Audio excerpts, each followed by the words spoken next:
entreprise en 2016 avec une conviction profonde que chacun, à son échelle, peut créer de l'impact. Avec les petits pots de l'Ogooué, j'ai voulu bâtir bien plus qu'une marque. J'ai voulu construire des ponts entre les savoir-faire locaux, les ressources du terroir, les communautés, le design et une vision du monde plus douce, plus juste et plus durable.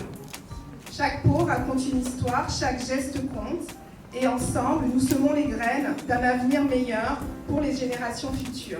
Et c'est avec la même conviction que j'ai lancé le mouvement People for Boobs en 2023 pour faire de la prévention un geste bienveillant, humain et engagé, et pour rappeler que la santé des femmes, et particulièrement des cancers féminins, sont une cause qui nous concerne tous. Nous avons tous une mère, une sœur, une amie, une compagne qui a été touchée par la maladie ou qui le sera dans les années à venir. J'en ai particulièrement personnellement vécu l'expérience.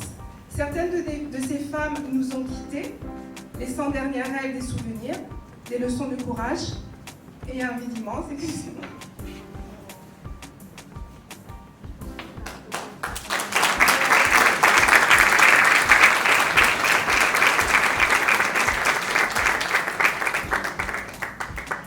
Et d'autres sont encore parmi nous, debout, lumineuses, traversant les épreuves, avec une force et une résilience qui nous inspirent chaque jour, comme Marcel a pu nous inspirer tout à l'heure. Et elles sont le symbole d'un espoir vivant.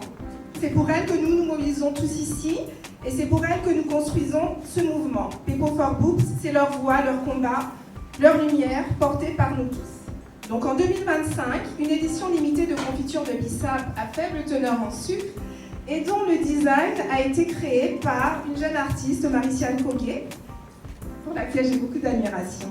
Merci. Chaque pot vendu est un geste de solidarité.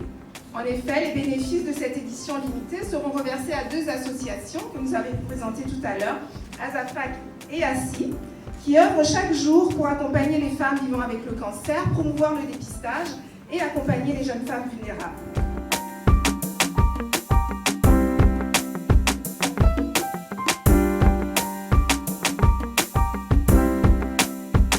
Octobre Rose, c'est une grande campagne de sensibilisation contre les cancers féminins. C'est une campagne qui est aujourd'hui à sa 12e édition. Nous avons commencé la campagne Octobre Rose en 2013 et les résultats fort encourageants permettent que l'édition se renouvelle chaque année. Donc pour la 12e édition de la campagne cette année 2025, nous avons établi un certain nombre d'objectifs qui sont en phase d'être atteints et nous saluons l'engagement de tous nos partenaires qui nous aident effectivement à atteindre les résultats et les objectifs prévus.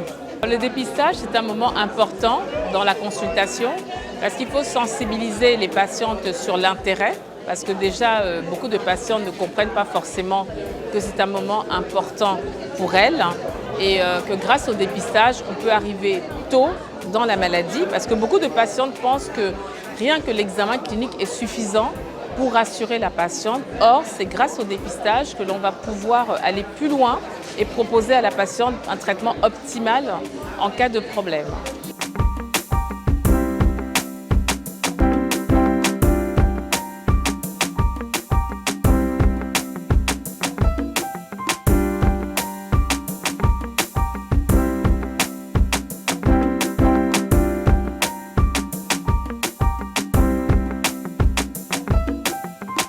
L'autopalpation mammaire doit se faire mensuellement.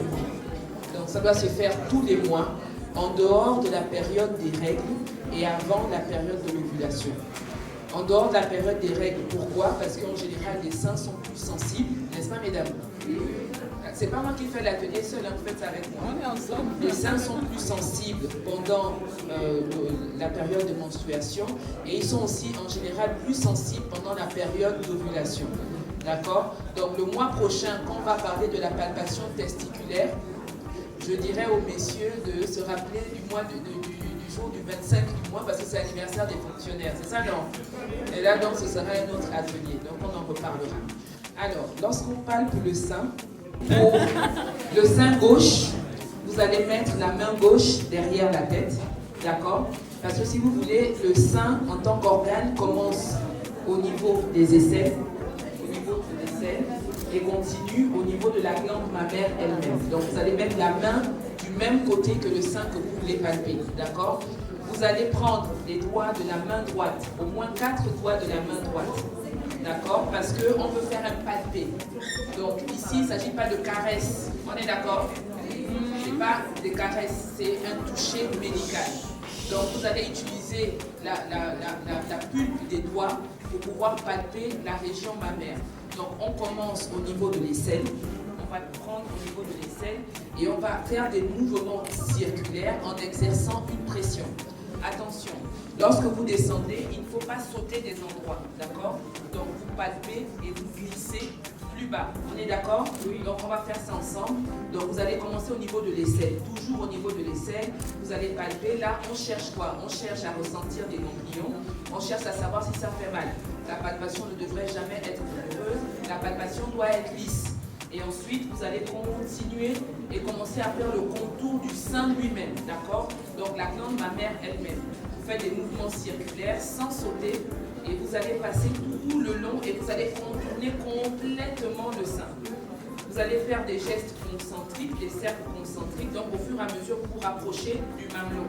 D'accord? Une fois que vous arrivez au niveau du mamelon, vous allez exprimer au niveau du mamelon. On ne devrait pas avoir de sécrétion, que ce soit pour les hommes ou pour les femmes. Pas de sécrétion transparente, pas de sécrétion laiteuse, pas de sécrétion purulente. Et en général, ça ne doit pas être douloureux. Il ne devrait pas avoir de masse. La texture du sein, elle est homogène. Lorsque vous avez fini, on passe à l'autre côté. D'accord? Donc vous allez prendre 4 doigts de la main gauche cette fois-ci et vous allez commencer au niveau de l'aisselle. D'accord, complètement au niveau de l'aisselle et vous sentez pour voir si vous ressentez les ganglions. D'accord? Et vous allez faire tout le contour de façon concentrique jusqu'à arriver au mamelon vers la fin. À la fin, ce que vous allez faire devant le miroir, c'est mettre les deux mains au niveau des hanches, qui est légèrement plus gros que l'autre, ça c'est anatomique. Mais on ne devrait pas avoir un sein qui est doublement plus gros que l'autre et surtout pas d'un mois à un autre. Donc ça c'est valable pour les hommes et pour les femmes. L'aspect doit être à peu près le même. Donc vous allez regarder pour voir que c'est symétrique, c'est à peu près la même taille, c'est à peu près le même aspect. Ça doit avoir la même couleur, à part celle qui frotte certaines choses qu'on ne sait pas ici. Hein? Et sinon c'est à peu près la même couleur. Oui. C'est à peu près la même couleur et vous devez avoir que la texture de la peau du sein, elle est lisse. Donc si vous voyez une peau indurée, une peau inflammatoire comme la peau de l'orange, même quand la peau de l'orange est dure, non, ça ne doit pas être ça la texture de votre sein. Là, il faut venir consulter. Et ça, vous devez le faire tous les mois. D'accord?